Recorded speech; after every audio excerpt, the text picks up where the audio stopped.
Connaissez-vous le dragon de Komodo? Ce lézard massif et intrigant, originaire d'Indonésie, a fait une entrée remarquée au Touroparc en Saône-et-Loire pour le coup d'envoi de la saison. Cet animal très rare en est même l'attraction.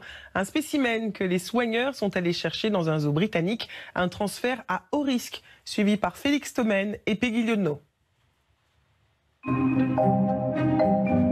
La démarche est raide et saccadée. Kourou, c'est son petit nom, est un dragon de Komodo âgé de 6 ans. Sa soigneuse Elodie garde ses distances car le reptile peut être très dangereux. Il y a des risques puisque c'est un animal qui a du venin et qui a de nombreuses bactéries au niveau de la bouche. Donc si on se fait mordre, il y a des gros risques d'infection. Pas facile d'appréhender cet animal très rare en Europe qui à terme atteindra les 100 kilos. Pourtant, Touroparc Zoo mise beaucoup sur lui. Il a dépensé plus de 60 000 € pour le faire venir. La direction compte en faire la star de la saison qui démarre.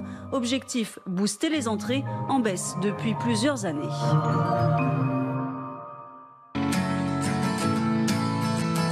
Deux semaines plus tôt, dans cette petite ville au cœur de la campagne anglaise, voici Colchester, à 1h30 de Londres. C'est dans ce zoo qu'Elodie et son collègue Christophe ont rendez-vous. C'est la première fois qu'ils rencontrent Kourou. Oh. Salut mon bébé, c'est papa. Pour Glenn, son soigneur britannique, qui l'a connu tout bébé, il s'agit de donner tous les conseils essentiels à ses collègues français, car ce gros lézard a besoin de conditions ultra particulières. Les dragons de Komodo ont besoin d'une température moyenne de 45 degrés. Il faut donc toujours être sûr que son enclos est bien chauffé. Une température régulée, mais aussi des conditions de lumière optimales.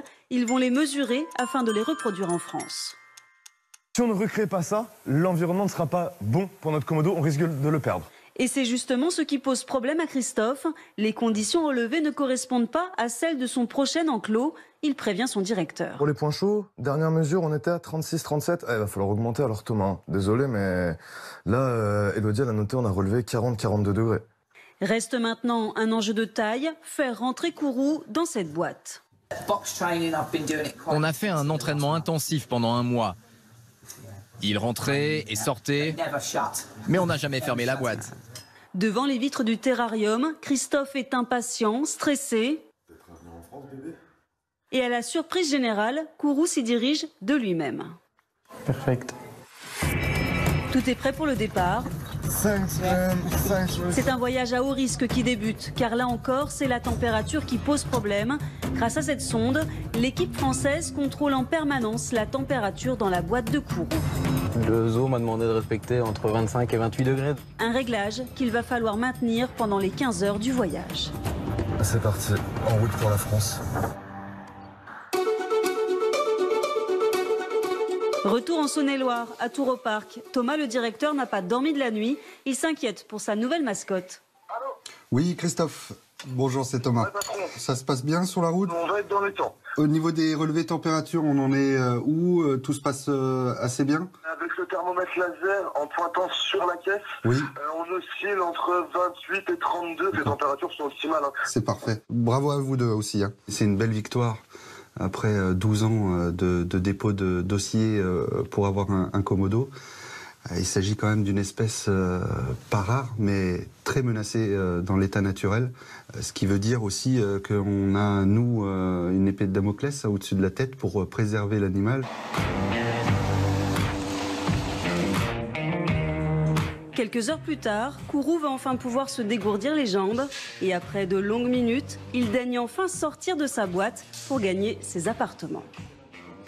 25, 26, 26,2 dans la nuque, donc c'est bon, il est actif, il n'y a pas de souci. Il est bien campé sur ses pattes, la température de l'animal est bonne. Maintenant, il reste à finir son enclos pour qu'il puisse profiter de ses 150 mètres carrés de son grand loft. L'animal va prendre le temps de s'acclimater avant d'être officiellement présenté aux visiteurs.